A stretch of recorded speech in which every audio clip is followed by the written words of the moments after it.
There we go. Good morning, good evening, good afternoon, lovely people. This is Marie Alessi, joined by the amazing David Richman. I am so excited to have you here today, David.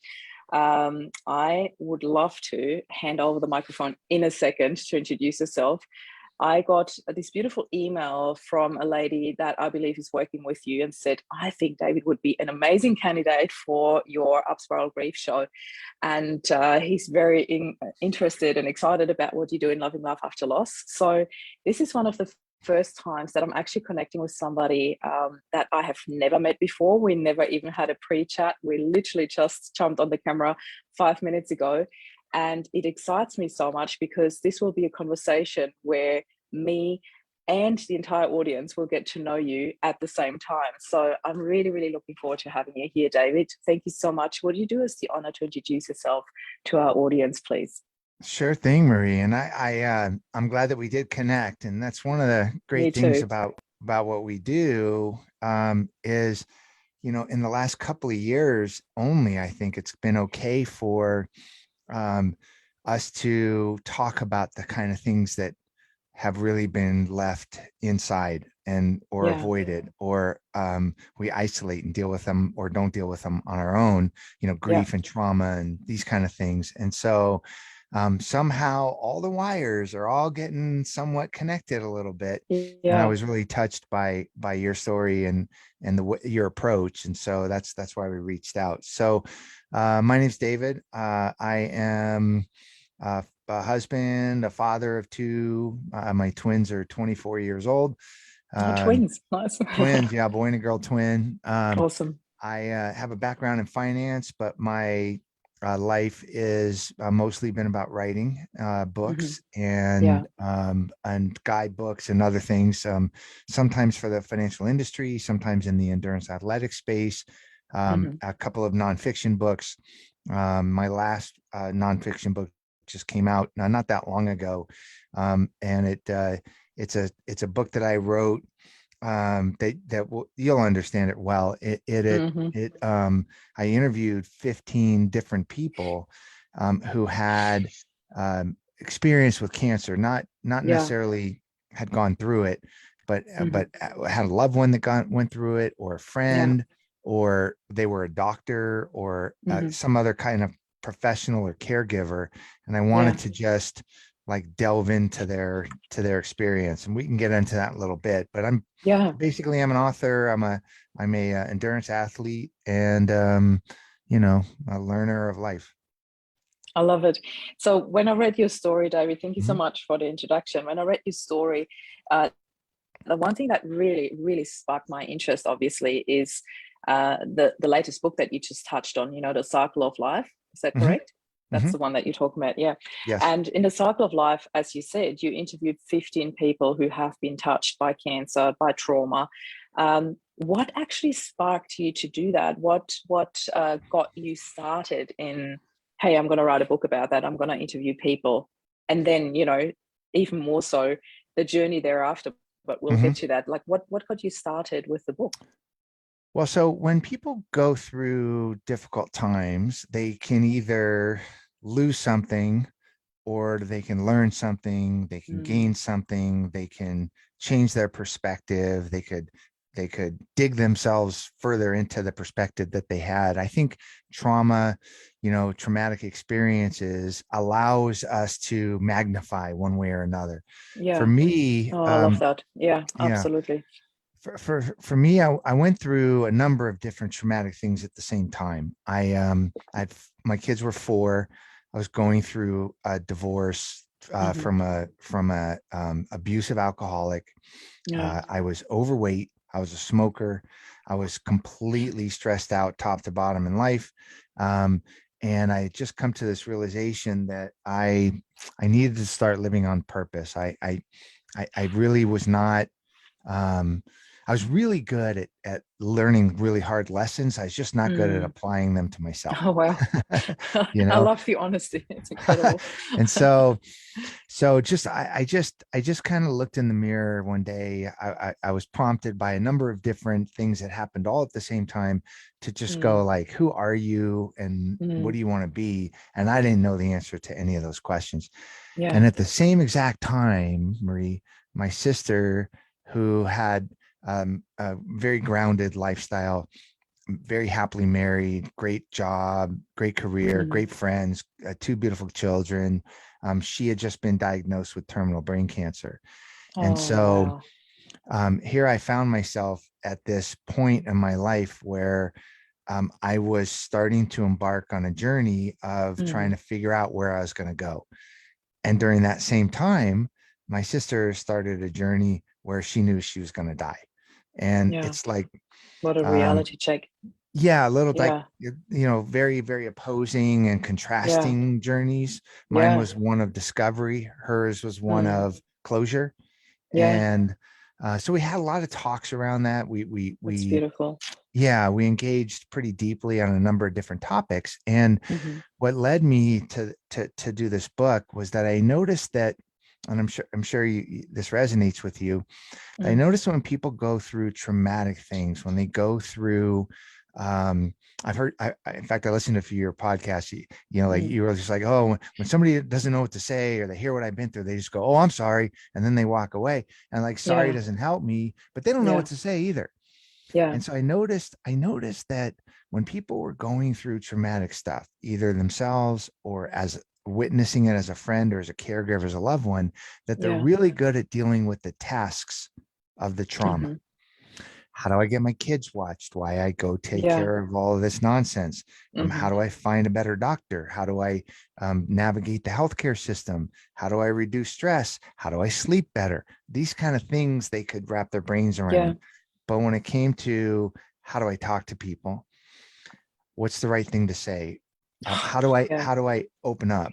Yeah. People just don't. We're not equipped to I be able couldn't to do agree that, more. This is right? incredible. Yeah. Yeah, I and so absolutely agree. It's so, but it is so hard, really. It is such a challenge to find the right words because depending on the situation and time of the day, really, and the mood that the person is in as well, like one thing could be so triggering or so nurturing at the same time. It really is mhm, challenging because I often get asked, so what do you actually say? And there is no one word answer. For me, it was always like the be there and listen. And when you said, my sister and I had such deep conversations, this fills my heart because that's exactly what I would love for people, that whatever mhm. it is that happens, if you're terminally ill or you have somebody die in your life that's really close to you, have those deep conversations. Don't be scared, open your heart and your mind to that, and be a good listener.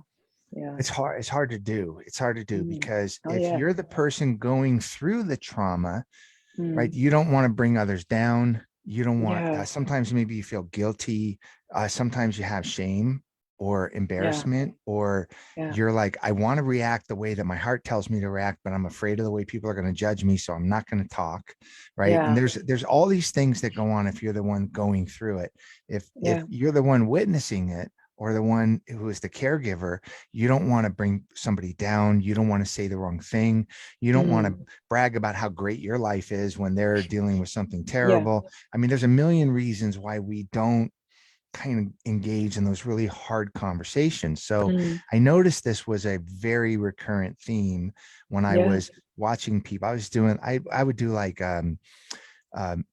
fundraising endurance events. I do like a Mhm. 24-hour run or something, and I Yeah. just watch people, Wow. and I noticed that they were really good about talking, except for when it came to the emotional side. That's when they Mm. really got totally introspective. They went, Yeah. I self-isolated, and I Mm. said, like, I don't know the answer to how to start the conversation, but I want to talk to people to find out so we can learn how to start I love conversations. that, David. I really do. Yeah. That's So what amazing. I did is, here's my process, Marie. I said, Mm. point A is when they encountered cancer. Mhm. Okay. So point A was either I don't know, a middle schooler going to a field trip to a hospital and then seeing what doctors do and saying, oh my God, I want to become a doctor. Okay. That's Yeah. point A. Or point A was when they found out somebody was diagnosed with cancer. Or point A was whenever they encountered cancer. Point B is today. So how did they or how did they not navigate the emotional, forget about the medical stuff, but just the emotional side of it in relation to the traumas that happened before point A? So like in your case, it would have been like where I would have focused my interviewing on is how did you deal with what you went through when you found out about your husband? How did you navigate from there to today? How is that influenced by the things that you have been through before? Because I could never get into your head, and I could never understand what it's like to lose a partner, like a husband, your life mate. I could never understand what that's like. But if I want to connect with you at a deeper level, and I understand maybe some of the other things that you've been through or your perspective on life, or a little bit more about what lies behind the curtain of Marie, then when I want to have a meaningful discussion with you about the emotional things of what you're going through, because you and I are friends and I want to connect with you on a different level, then maybe I can gain some insight into how I might better approach you, or how it might be safe to approach you. That's Because beautiful way of putting it.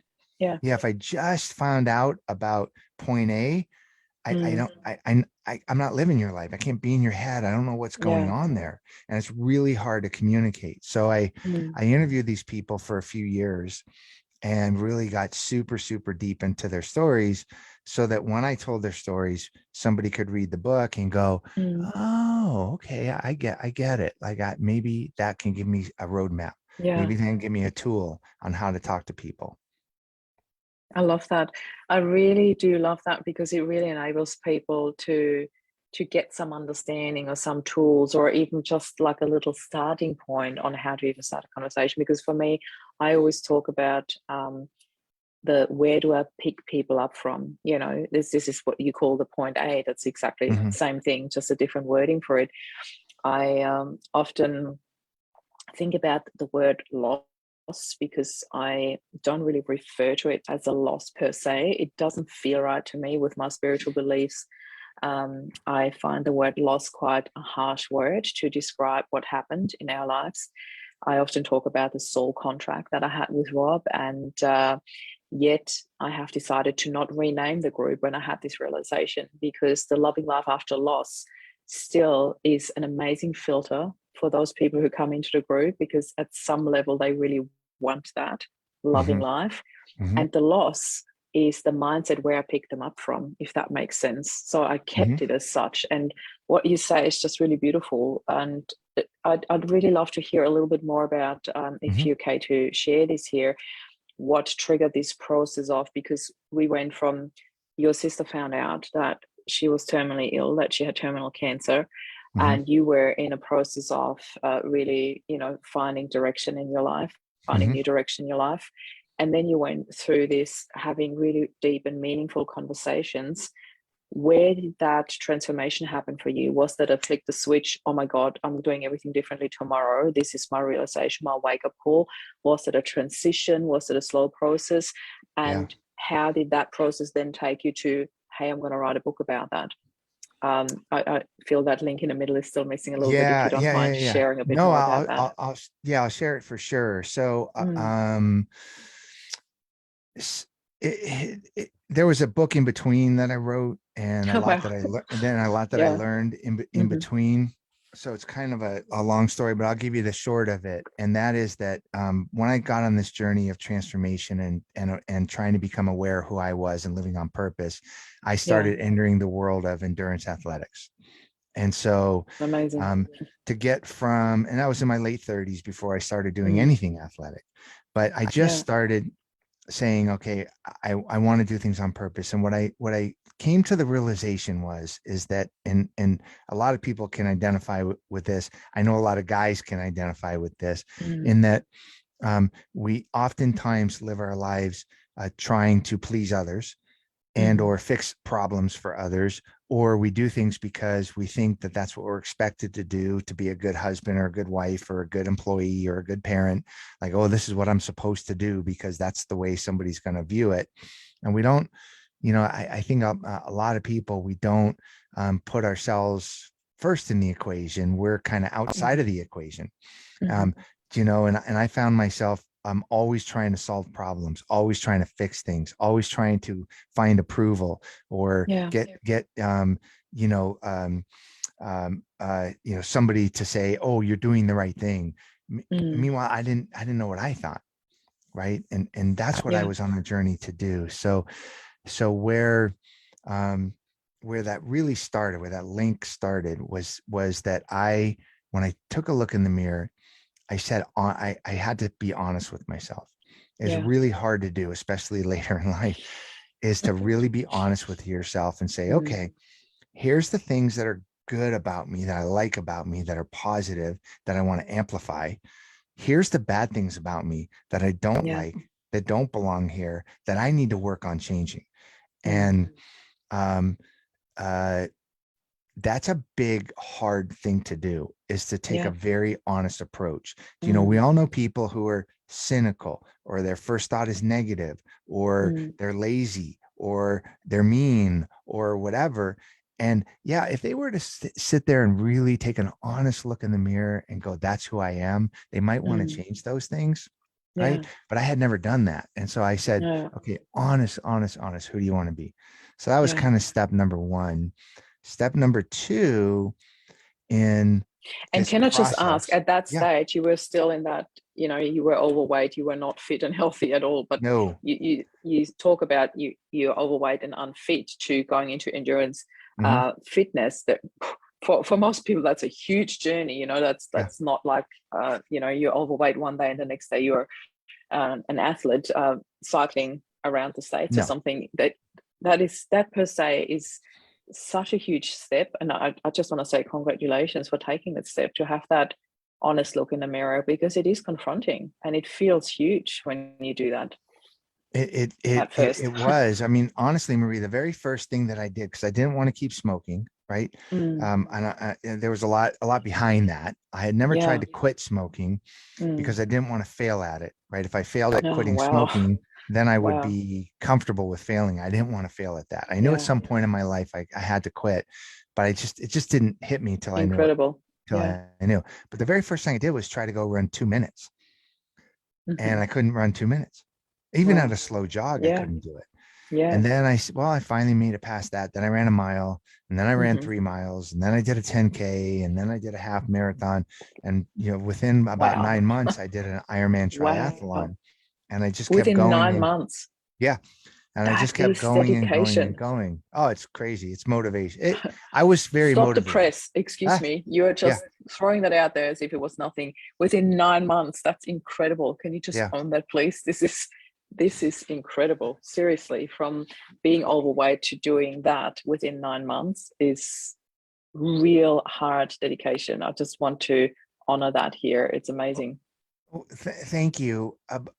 Here's the way I look at it, though. Look, when somebody, I see these guitars in the background. When somebody wants to learn how to play, when somebody wants to learn how to play guitar, and that's one of the main focus of their free time, of their, what drives them. They're going to do what they need to do to learn. They're going to practice is like something they look forward to. When you have a project at work that you're really proud of doing, you figure out a way to get it done. When you want to do the right thing for your kids, you figure out the way to get it done. And I had never really wanting it. That's right. You really just really wanted it. And so what I really wanted to do is I really wanted to take care of myself, because I had never done that. And so so the road to doing an Ironman, and then the next year I did 2, and then the next year I did 3 Ironmans, and then the next year I did a 50-mile run, and then a 100-mile run. And then I just kept these things going because I was trying to take care of what I wanted to do. And if somebody had told me, hey, go do these things, I might have, if I was trying to impress them, but I probably wouldn't have been as motivated. But because I was trying to learn, and find out who I was, it was very alluring to me to want to Yeah. accomplish those goals. So it wasn't very difficult because it's what I really wanted to do. Right. That's incredible. But still, Yeah. I love that you say that. I love that. I want to highlight that last sentence that you just threw in there. It wasn't really difficult because I really wanted to do that. And I can so relate to that. It was the Yeah. same thing when I quit smoking. Believe it or not, so many people don't know this about me, but I used to be a heavy smoker, like quite heavy, in my early, late 20s. And the only reason why I stopped, well, not the only reason, I really wanted to stop. So I was one of those people who did try over and over again, and I did fail over and over again until I decided I wanted to have a baby. And I did not want to be one of those moms that quit when they find out that they're pregnant, because I thought then the baby's already there and it's already in my Right. body, and I've already been smoking for the first couple of weeks till I find out. So I decided, when we decided we wanted to have a baby, to quit there and then. And then all of a sudden it was easy. For the first time in my life, it was easy because I really Because you wanted really it. I wanted it. really wanted to have a healthy body for my baby. And so I quit smoking about 9 months before I actually fell pregnant. So my body already had Smart. 9 months to regenerate. Yeah, But that's great. yeah, I'd love to ask you also, David. I know we're jumping around a little bit, but I'd really love to know where. So I want to look at two sides of your family here. Like, Yeah. where was your sister at that time of your life, and where was your family at? Because your twins would have been around 5 years old at that time when you started really getting into fitness, into cycling, into changing your life. How was the reaction of your family, your wife? They must have been stoked. Like, kids are so brutally honest, they would notice a shift. And what was their feedback? And how was your sister involved in that story? Because I don't Yes. really know how long you had with her or what happened there. So we had so I was very open and honest with my kids about what I was going through with their mom. So yeah, and it's kind of hard to hide the kind of things that we were having to yeah, deal with. So yeah, once we were kind of safe and set up our life and we were good to go, we could work on navigating those circumstances and yeah, healing them and healing me. And really, I had a great relationship with my kids growing up. We still are very, very, very close. And so that's beautiful. yeah, so that's a whole nother side of it, but they were there with me the whole time. And really the reason that I stopped smoking was because when they found out that my sister, their aunt, had cancer, Yeah, just my daughter just looked at me. She maybe heard from school or a teacher or something that smoking causes cancer, and she was just like, Dad, are you going to quit smoking? Because we don't want to have you get cancer and die like Aunt June. And I'm like, yeah, that's the first time I ever heard that I need to quit smoking. So yeah. like that day I stopped smoking. I never smoked again. Wow. So, but you only hear what you hear when you hear it. You only know what you Of know when you know course. it. Yeah. And that was kind of like I told you, number one step was looking in the mirror and being honest with yourself. I think number two step is in order to grow is to just free your mind, right? Just forgive yourself, just let it go. You didn't know what you know yesterday, and you're not going to know what you're going to know tomorrow. So Yeah. just let it go. Don't be a Yeah. burden on yourself. Like, you I didn't could know, not agree more. Yeah. right? You didn't know then, Yeah. but you don't Yeah. now. So just do it. Now Yeah. you know, so just do it. But my sister and I talked pretty regularly. It wasn't always a heavy talk. Sometimes it was, it was nonsense, but it got pretty heavy at times. Yeah. And it was about a 4-year process for her to go through the surgeries and the chemo and radiation Yeah. and all the stuff that she had to deal with during this experience. And it gave us a chance to get close, spend some good quality time together. Yeah. But it did, I mean, it triggered, as you can imagine. I mean, anybody anybody who's experienced loss some way or another. Everybody Yeah. has lost someone Yeah. somehow, some way in their life, and they will continue to. It's just a process of being human. It gives us a chance to learn and grow. or it gives us a chance to amplify our Yeah. loneliness or whatever, but it can be used as a catalyst. And in my case, I used it as a I love catalyst that. to learn, Mm. to try to figure things out. And Yeah. I admired my sister because we had a very traumatic childhood.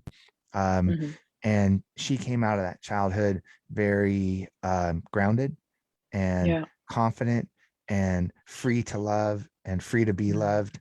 And she was really a joy to be around. And I kind of admired Mm. that because I had other demons. I had other Mm. limiters that I didn't know how to deal with. And Yeah. so I wanted to be close to her so I could learn from her as much as I could before she was Mm. gone. And so we navigated that together. But where the real impetus for the book came was I was now about 3 or 4 years into being an endurance athlete. So I was Hmm. doing crazier and crazier events. And June was getting pretty sick, and it was near the end of her journey. And there was a 24-hour race that was coming up that Hmm. was to support people with cancer. And she said, Yeah. "Hey, I want you to put me on a lounge chair. I want to say, Mm. stay out there the whole 24 hours and watch everybody running around the track Wow. for me." And it was really sweet. And Mm. I said, "Well, if you're going to be out there, I'll run for the whole 24 hours." Yeah. And then she passed away a couple of days before the event, and so she didn't get to be there to watch Mm. everybody cheering, raising money, and she didn't get to cheer people on and that type of stuff. But I was there, and my kids were there too for the whole 24 hours. And I that's actually think she had the best seat in the house. Best yeah. view. Yeah, she did have a good view. That's the truth. Oh man, that's the truth. I never looked at Mm. it that way, but yeah, she did have a Mm. good view. Um, and we just that's when it just hit me. It just hit me, Mm. man. This is a recurring theme, and Yeah. almost everyone I speak to, before, during, and since then, when they've gone through something traumatic or when something traumatic happens around them, they they have some level of, I don't know what to say. I don't know how to Yeah. start the conversation. Yeah. What do I say? And who Yeah. I mean, it's just a constant. It's a constant. And Mm. so that's when it really got planted in me that I would Yeah. like to not give the answers. I don't know the Mm. answers. I'm not a professional, but I would like to give the best storytelling to real people's lives, people Mm. that we could identify with, that Yeah. that I could be inspired by, that I could learn from, Mm. and where I could go, oh, okay, that's so. If I ever have somebody, and you're going to run into this, yeah, Yeah. I'm sure you have. If I run into somebody who's lost a spouse Hmm. and they're in a better place than I think they can be in, Hmm. because my experience is not their experience. I think they should not be in as good a place as they're in, but they're in a Yeah. better place. I want to know why, and I want to connect with them on a level to Hmm. learn from that and be Absolutely. inspired by that. And so, um, so that's what I wanted to do: shed light on stories, not unlike yours, and not Mm. unlike everybody else that's listening to us or could listen to us. They all have Mm. stories where they've gone through something traumatic and they've learned something. They framed it in a way that could help others, Yeah. even if we're forcing them to frame it, even if we're forcing Mm. that. You do talks, you do retreats and whatever, and you kind of sometimes have to really wring it out of people, but Mm. then when they do, we can learn something. and Yeah. and that's and that was the driver for me. I wanted to see what could I bring to the reader where they could walk away and go, oh yeah, okay, I've learned something. I truly love this. I really do. And um, I have a question here. Mhm. Is June in your book as well? Did you get the chance to interview her, or did that So idea come up after she had yeah, so passed? it's a great question. So I'll digress for just a second. So Sure. when I wrote the 15 stories the first time, Hmm. I wrote them interview. Well, there was more than 15 that I interviewed, but only Yeah. 15 made the book, and for a Made it lot into of a book. Yeah. reasons. Hmm. Okay. But when I wrote the book the first time and sent it off to my editor, it was more interview style. So I Yeah. was giving my thoughts and musings and my experiences, Yeah. um, in a back and forth way as I was talking to each person. Then I moved to the next story and moved to the next Hmm. story and do that. And my editor sent it back and she said, yeah, this is not the way that this works, because Hmm. their lives are their lives. They have nothing to Mm. do with you. Yeah. And your life has nothing to Hmm. do with them. Pull yourself Yeah. out of their Understand. lives and just Yeah. tell their story. She goes, now Yeah. your story, you should talk about in a different way. And so what we came up with was a format of, and by the way, when I was done with the interviewing of the people, I decided to get on my bike Hmm. and go a cycle to That is in a what I wanted zigzaggy to get way. to. Yeah. I'm Yeah, so glad that you. across the Oh, country. So for people in Australia, I did about 8,000 K in incredible. 40 in about 40 days. Yeah. And so, roughly 200 K a day, Yeah. 41 days out of 45 days.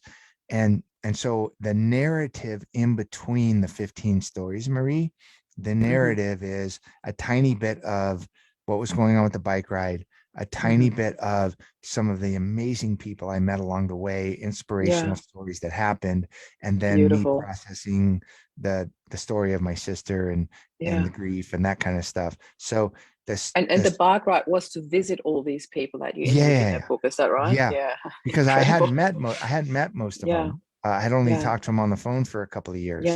Yeah. and I wanted to Wow. meet with them, and How did so you even find these families? Sorry, I'm yeah. digressing. I didn't want to interrupt, but No, yeah. it's okay.